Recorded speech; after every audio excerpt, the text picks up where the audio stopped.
Welcome back. इस question में पूछ रहा है number of electrons with L equals to 1 and L equals to 2 azimuthal quantum number in chromium atom। सो देखो L equals to 1 मतलब कौन सा ऑर्बिटल, मतलब p ऑर्बिटल। देखो s और s का L कितना होता है 0, p का L होता है 1, d का L होता है 2 और f का L होता है 3।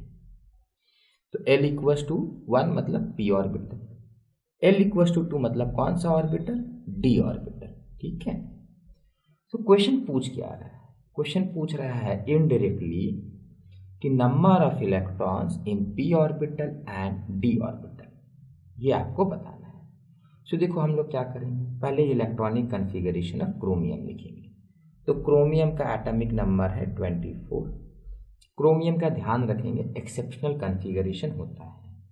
क्रोमियम का आपका इलेक्ट्रॉनिक कॉन्फ़िगरेशन होगा 1s2 2s2 2p6 3s2 3p6, उसके बाद 4s1 3d5 होता है।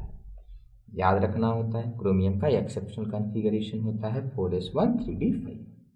अब हम लोग को पता करना है p में कितने इलेक्ट्रॉन है और d में कितने इलेक्ट्रॉन है। तो p में कहाँ है, देखो यहाँ पर p में 6 इलेक्ट्रॉन, यहाँ पर भी p में 6 इलेक्ट्रॉन, और कहीं p है नहीं है।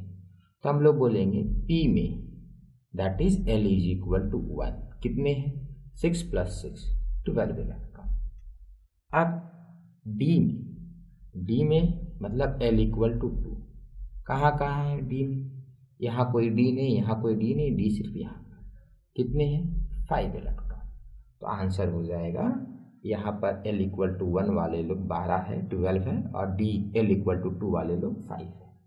ठीक है, थैंक यू।